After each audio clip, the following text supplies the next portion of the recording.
Hello, welcome, and thank you for checking out this episode of Philosophy versus Work, the podcast that examines the ethics of the work ethic and other existential, phenomenological, mythological, ontological, and sociopolitical questions regarding work, life, and death. I am Michael Murray, and I'll be your guide on this philosophical journey. Episode 4, Death by Dasein. All right, no beating around the bush. It's time to start talking about death and dying.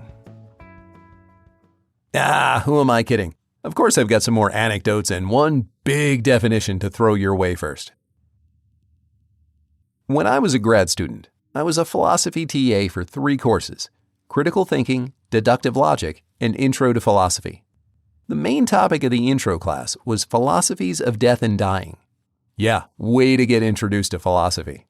Starting with Plato, and so also the death of Socrates, and Lucretius, and then getting into Judith Butler and Michel Foucault about the body, suffering, precarity, and contemporary ethical and legal scholarship on things like euthanasia and the right to die, or death with dignity legislation. I've long had a somewhat quiet fascination with death. Well, not death per se, but death and dying and afterlife mythologies and philosophies. I was never so goth as to dye my hair black and paint my face white. Well, I have, not at the same time, and not because I was goth. The first was a Connor Kent Superboy cosplay, and the latter was a Joker costume. But I have had a picnic in a cemetery, done some photography in cemeteries, and had some pretty fascinating visits to the catacombs, the Montparnasse Cemetery, the burial vaults in the Paris Pantheon, and Napoleon's tomb in Les Invalides. And not to mention, I'm a big fan of museums. Okay, I mentioned in the intro that I had attended an after-school catechism program. Well, I was raised and confirmed Catholic, and an avid-ish churchgoer into my teens. In my final religious education report card, the priest informed my parents he'd not had a student with such a grasp of religious concepts and encouraged them to enroll me in seminary. Not an idea I was particularly fond of, given the life becoming a priest would have entailed. Also, having grown up with Jewish and other non-Catholic friends, it was always in the back of my mind that I could never quite reconcile the idea that good people who had done nothing wrong could and would be punished for all eternity simply for following the, quote, wrong religion. This really stood out after having moved to the South, where Catholics like my family were considered cultists, and Jews, Muslims, and everyone else were a small minority. Now, to be fair, Charlotte has by and large moved on from this since we moved here, but you don't need to go far to find an area where this is still the case. That dissatisfaction left me wanting to explore other options, and I cast that net pretty broadly across history, philosophy, theology, and mythology. And I have found that history has left me grounded, philosophy has kept me questioning, and mythology has left me enamored with storytelling. But nothing in theology ever satisfied my questions regarding the punishment and reward theory of the afterlife. If anything, the deeper I looked into theology, the less I thought of organized religion in general. As an art history geek, though, I have to admit a complicated relationship with religious art and architecture. But I'm sure we'll get to that eventually. I was just listening to an Acid Horizon podcast on Deleuze and Agamben and their competing essays on art and creation, and let's just say I have plenty to say regarding art and work. If I needed to sum up my thoughts on death and slap a label on it, I would say I'm an existentialist. I find the idea that we are condemned to our freedom, and thus ultimately and entirely responsible for our actions, to be the most ethically compelling argument regarding life and death. We are not, by nature, good or evil, saints or monsters, saved or damned. We are simply what we have chosen to do, for good or ill, and, of course, with the caveat that not all of our choices are free. Most of our choices are restricted by one power structure or another. But if our society is to be ethical, we must hold each other, including and especially the powerful, with great power comes great responsibility, accountable for those choices. To paraphrase Peter Capaldi's Doctor, without hope, without witness, without reward, just be kind. Now, in the last episode, I mentioned a concept of Heidegger's, Dasein, but didn't want to hammer everyone over the head with definitions for the whole episode, so left that one hanging a little. But since that's coming back up now, let's first unpack it a bit. Heidegger's Being in Time is a 500-page beast in which he lays out the ontology of being, the essential being of being, what a being is, and his basic mechanism is Dasein. Literally, in German, if you break it up, da, there, as in over there, but more accurately as in thrown over there, and Sein, being. And of course, Dasein is a capitalized noun. It is a their being. I'll try to be concise here, but thanks to the joys of English homophones and German grammar, this is a little thorny in spoken English. A Dasein is a being, lowercase, for whom their, possessive, being, uppercase, matters. It is not just their being, in the verb form, but their being, in the noun form, that matters to them. It's something they think about, imagine into the future, take pains to preserve, and are generally concerned with its, i.e. their own, continued existence. Also critical to Dasein are its being in the world, its being with others, and especially for our purposes, its being towards death. And yes, of course, those are all hyphenated phrases. Super abridged version. Dasein's being in the world, all hyphenated, is its existential facticity. It's how it is in the world, in reality, as such. Dasein is not a brain in a jar or Neo in the Matrix. It is a real being in the world. It's also Dasein's that which is ready to hand. It's how it is encountered. For example, a hammer is ready to hand as equipment when it is used to hammer a nail, or a pair of shoes are ready to hand as equipment when they're worn, well, as shoes. It is also spatial, in that it encounters others in the world and does so with concern and familiarity.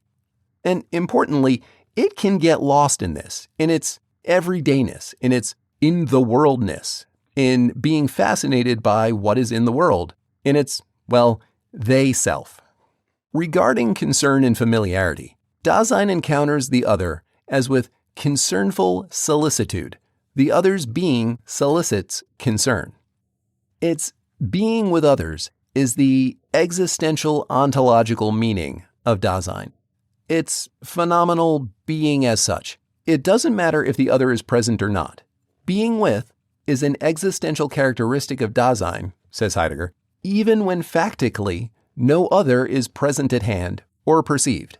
In fact, their being away or being missing are only possible because of being with, and Dasein's being alone is only a, quote, deficient form of being with. To try to sum this up, a human being is always already in the world with other human beings, and even being alone is only possible in a specific, spatial relation to others. Others, it is critical to note, that are themselves also Dasein. Dasein's possibilities for being depend on its being with others. Now, if you want to take this in a slightly different direction, check out Emmanuel Levinas, who flips this on its head a bit, somewhat inverting Descartes' cogito, the I think, or I doubt rather, therefore I am, into the other sees me, therefore I am. All right, being towards death. Death is the ultimate, final possibility of being. And as possibilities for being are dependent on being with others, death is one's, quote, own most non-relational possibility. And the issue of concern is one's no longer being with others. Heidegger states, quote, this own most possibility, however non-relational and not to be outstripped, is not one in which Dasein procures for itself subsequently and occasionally in the course of its being. On the contrary, if Dasein exists, it has already been thrown into this possibility. Death is not a possibility one can choose for or against. By virtue of one's existence, one has been thrown into the path of the inevitability of death. One is, factically, already dying. There is no question of if, only when. Thrownness into death reveals itself to Dasein, Heidegger continues, in a more primordial and impressive manner in that state of mind called anxiety. Angst being the German term that Heidegger's using. That in the face of which one has anxiety is being in the world itself. that about which one has this anxiety is simply Dasein's potentiality for being. Anxiety in the face of death must not be confused with fear in the face of one's demise. So, important note here regarding anxiety, Angst, and fear. Fear of one's own end, for Heidegger, is a kind of cowardice, an inauthentic version of being towards death. He's also approaching this as universally applicable. These states apply to Dasein, to a human being being a human being as such. So one's individual fears are their own, not Dasein's. With that, two more distinctions. First, anxiety and fear. The common psychological conception of anxiety and fear, that anxiety is without a direct object and fear has a direct object, isn't really what Heidegger is referring to, but it can be helpful to use in contrast. Generally, if I'm claustrophobic, then my fear has an object, enclosed spaces. Or if I have a fear response to seeing a bear on a trail in the mountains, the fear is in response to the bear. There is a clear, even if only potential, danger present to hand, to stick with Heidegger's terminology, that is causing my fear. On the other hand, anxiety typically has no direct object, though it can be general or specific. A general sense of anxiousness, or a specific sense of dread when, say, a loved one calls and says, "We need to talk." Clinical psychologist and author Dr. Tracy Dennis-Tiwary, in future tense, notes that, quote, "Whether general or specific, anxiety is what we feel when something bad could happen, but hasn't happened yet. Anxiety arises from projecting oneself into a future." For Heidegger, though, fear is superficial, everyday, in that it is in response. Quote, "Fear is anxiety fallen into the world, inauthentic, and as such, hidden from itself." End quote. Authentic anxiety, on the other hand, is existential to being in the world. It is because anxiety is the existential condition that being in the world, being alongside it, and being concerned with it, that such a being in the world can ever be afraid. Okay, second distinction we need to make is in Heidegger's references to authentic and inauthentic. The aim is to be towards death authentically. Heidegger states, "Factically, Dasein maintains itself proximally and for the most part in an inauthentic being towards death.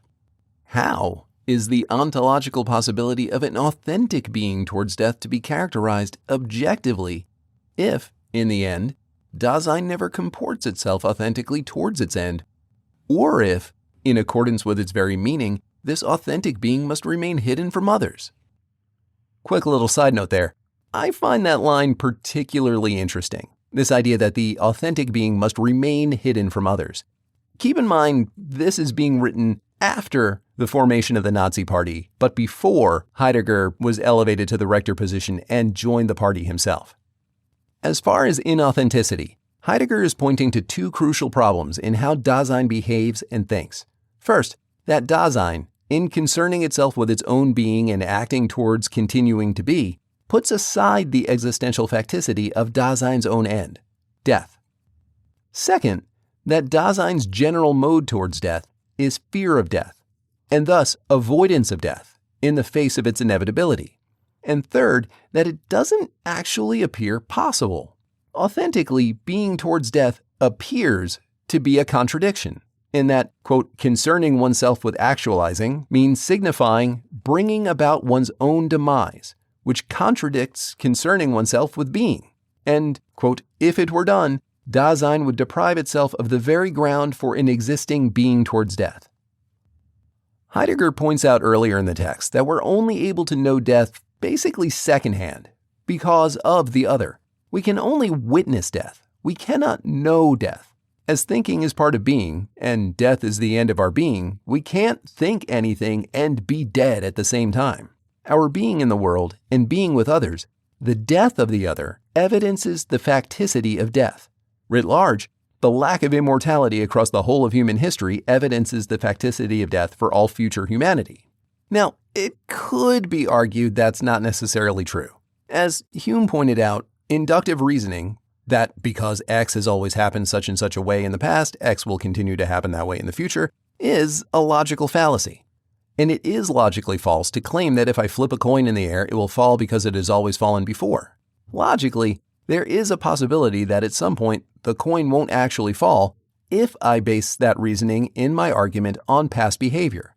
Logically, it is only safe to say that because the coin has always fallen before, the most likely scenario is that the coin will continue to fall in the future. Science!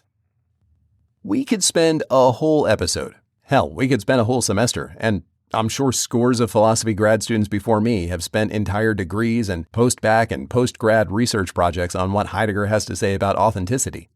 But for our purposes here, I'm just going to try to sum up authenticity regarding being towards death. It is in the anticipation of death, the, quote, waiting for the actualization, that we can come close to understanding what death means as possibility.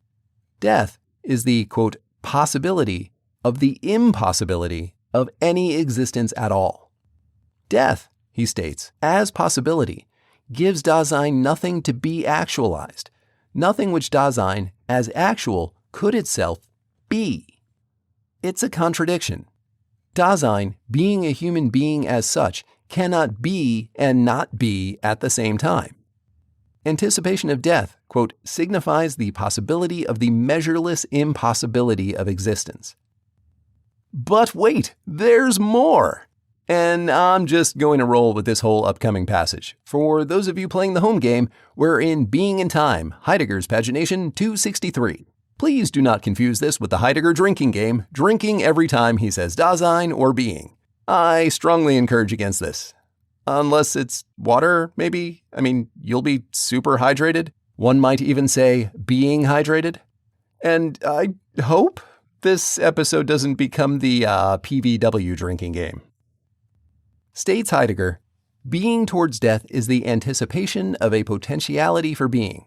As a quick reminder, we're still in the capitalized noun form of being territory. The being, noun, of being, verb. Of that entity whose kind of being is anticipation itself. In the anticipatory revealing of this potentiality for being, Dasein discloses itself to itself as regards its uttermost possibility.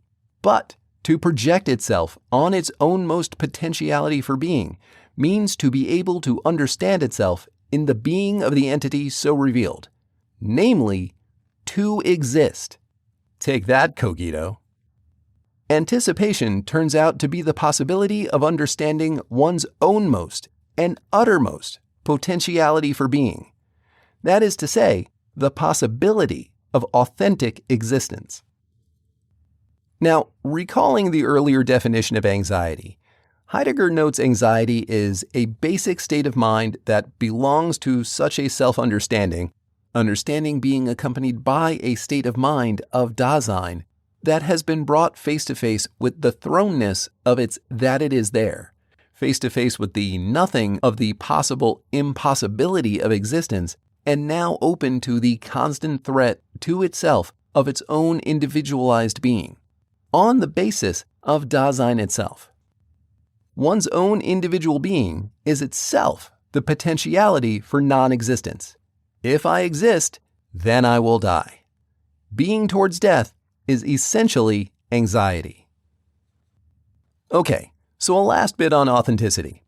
Having now defined anxiety existentially, Heidegger summarizes authentic being towards death as such. Anticipation reveals to Dasein its lostness in the they-self, and brings it face-to-face with the possibility of being itself, primarily unsupported by concernful solicitude, but of being itself rather an impassioned freedom towards death, a freedom which has been released from the illusions of the they, and which is factical, certain of itself, and anxious. So, being towards death isn't death-seeking or sitting around waiting for death, or living in fear of death, avoiding, even mentally, as belief in an afterlife fundamentally requires a denial of the impossibility of existence and a projection of oneself and others beyond the impossibility of their existence. It is a self-understanding and certainty of one's own individual existence, free from the they, no longer concerned with asking for confirmation of one's own existence. validation-seeking to be contemporary, and anxious of one's own end. Now that we have an idea of what Heidegger's being toward death means, what does turning toward death mean? Great question! And we're going to save it for next week. This episode has felt kind of dense, so I'm going to leave some space to chew on it for a bit. Next week, we get back to my meaningful work argument in tackling turning toward death, a little bit of Marx, and a whole lot of Bataille. Till then. If you enjoyed this episode of Philosophy vs. Work, well, you know the shtick. Please like, subscribe, follow, leave a review. It really does help to grow the show. You can stare all you want into the algorithm, but it doesn't stare back without likes and subscribes. Don't forget to check out the show notes for details on any authors, texts, etc. referenced directly in this episode. If you find the project valuable, consider supporting the channel. Or maybe you're feeling generous and just want to support my coffee habit, or keep Keo in catnip. Either way, links to support the channel are in the doobly-doo below. Thank you.